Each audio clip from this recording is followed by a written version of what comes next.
I'd like you to imagine that at that time you had invested $10,000 and you put that money in an index fund. We didn't have index funds then, but you in effect bought the S&P 500. Now I would like you to think a while, and do not change the slide here for a minute. I'd like you to think about how much that $10,000 would now be worth if you just had one basic premise, just like in buying a farm, you buy it to hold throughout your lifetime and you look to the output of the farm to determine whether you made a wise investment. You look to the output of the apartment house to decide whether you made a wise investment if you buy an small apartment house to hold for your life. And let's say instead you decided to put the $10,000 in and hold a piece of American business and never look at another stock quote, never listen to another person give you advice or anything on the sort. I want you to think how much money you might have now. And now that you've got a number in your head, let's go to the next slide and we'll get the answer. You'd have $51 million and you wouldn't have had to do anything. You wouldn't have to understand accounting. You wouldn't have to look at your quotations every day like I did that first day. I'd already lost $3.75 by the time I came home from school. All you had to do was figure that America was going to do well over time, that we would overcome the current difficulties, and that if America did well, American business would do well. You didn't have to pick out winning stocks. You didn't have to pick out a winning time or anything of the sort.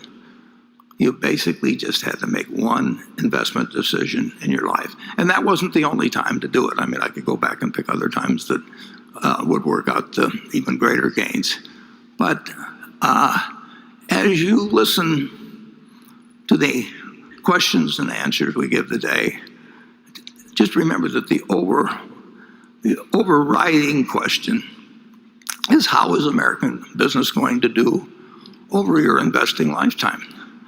I would like to make one other comment because it's a little bit interesting. Let's say you'd taken that $10,000 and you'd listen to the prophets of doom and gloom around you, and you'll get that constantly throughout your life.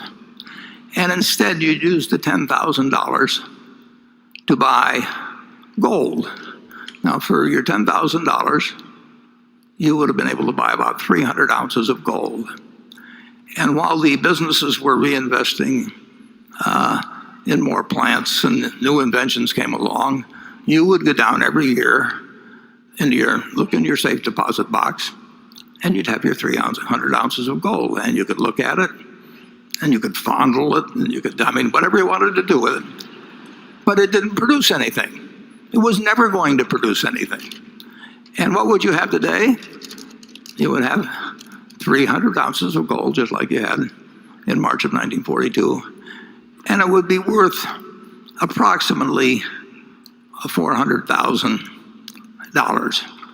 So if you decided to go with a non-productive asset, gold, instead of a productive asset, which actually was earning more money and reinvesting and paying dividends and maybe purchasing stock, whatever it might be, you would now have over 100 times the value of what you would have had with a non-productive asset. In other words, for every dollar you have made in American business, you'd have less than a penny of gain by buying in the store of value, which people tell you to run to every time you get scared by the headlines or something of the sort. It's just remarkable to me that we have operated in this country with the greatest tailwind at our back that you can imagine. It's an investor's haven. You can't really fail at it unless you buy the wrong stock or just get excited at the wrong time. But if you own a cross-section of America and you put your money in consistently over the years, there's no comparison against owning something that's going to produce nothing.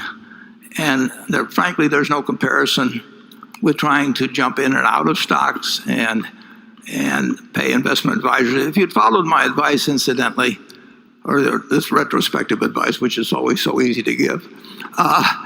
If you follow that, of course, there's one problem, buddy. Your friendly stockbroker would have starved to death. I mean, and you could have gone to the funeral to atone for their fate, but the truth is, you would have been better off doing this than a very, very, very high percentage of investment professionals have done, or people have done that are active. It's very hard to move around successfully and beat really what can be done with a very relaxed philosophy. And you do not have to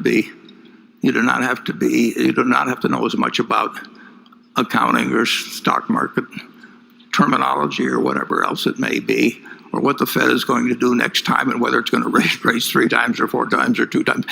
None of that counts at all, really, in a lifetime of investing. What counts is having a philosophy that you stick with, that you understand why you're in it, and then you forget about doing things that you don't know how to do. So